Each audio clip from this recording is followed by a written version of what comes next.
Alrighty, sir. If you are ready, I am ready. Let's do it. Alrighty, sir. We are here in the closing stages, and there's Glenn Sarvati. How are you, Glenn?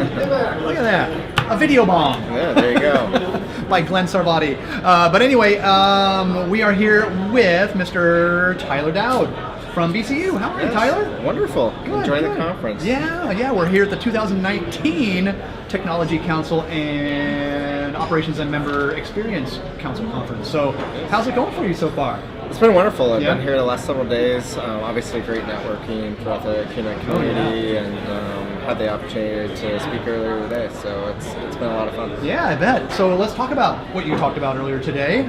Staffing models for the contact center with changing technology. I mean, this must be such a moving target for you guys. I can imagine how your job is on a day-to-day basis. So give us a quick overview on this subject right here, and then we'll kind of go into get a couple of takeaways for your audience. Yeah, obviously I'd be remiss if I didn't mention Robin over at Spokane Teachers. She did a wonderful job with me, and so I want to give her credit with that. So that on the topic, we were asked to really kind of talk about the topic of digital transformation has been out there for a long time, and as we think about technology and its intersection into the contact center, how does that move staffing models and decisions and channels and all the things that come with that? So Robin and I had the opportunity to speak on that earlier today, covered a lot of different content. But for me, one of the unique storyboards that we got to tell was our development of a new contact center in Puerto Rico.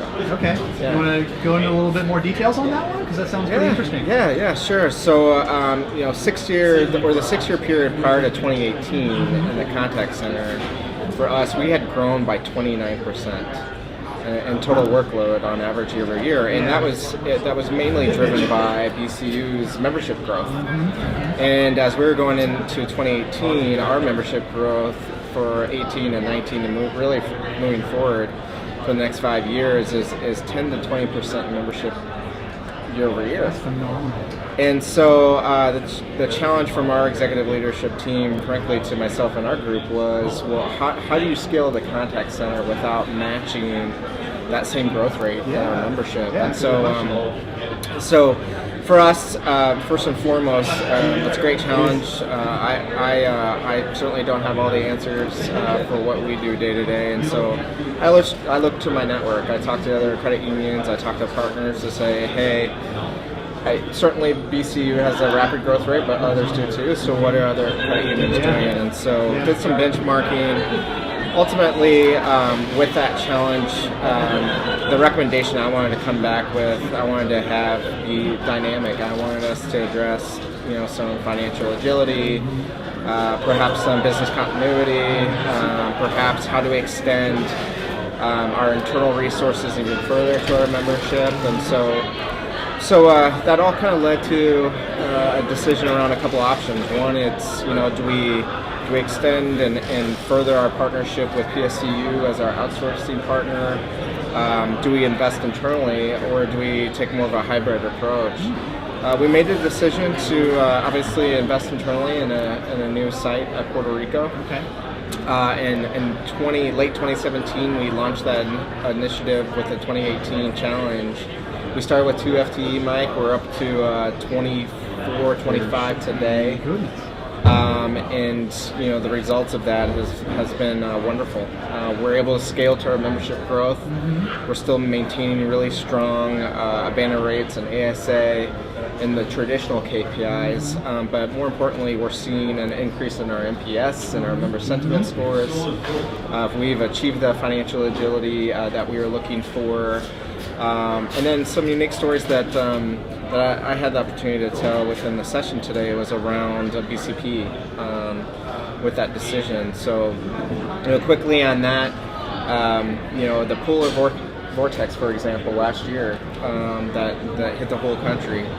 Well, we had to shut down our operations here in Vernon Hills, but we kept our operations going, obviously, in Puerto Rico. A little warmer down there than up here. Yeah, so we had the redundancy, and our membership was none the wiser in terms of that service delivery. So It's a unique story for us. It's an example where digital transformation, technology, staffing models, and having the right talent come together to hit your objectives. Very cool. So what are a couple of, having said all of this, what are a couple of takeaways that you provided your audience that they can take back to their careers and go, hey, this is what BCU's doing. Maybe we should do something along the same lines. Yeah, sure. Certainly, a few of the takeaways is, technology can intersect in different areas of the contact center. It could be, how do you bring the member's digital experience into your contact center? That's something we're trying to figure out. But the takeaways for the audience, one big one was, again, how do you set a secondary contact site or a contact center site, and what's that do for you?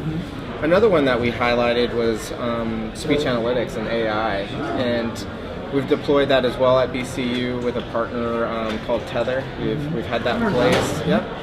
And so we shared different stories about how speech analytics has also helped us for sure better understand our member sentiment, where our process opportunities may be, what are our members asking for from a financial wellness perspective, but also it's really automated our quality management and understanding the agent behavior and how we're driving that experience. So some of the different technology and takeaways I think were around that.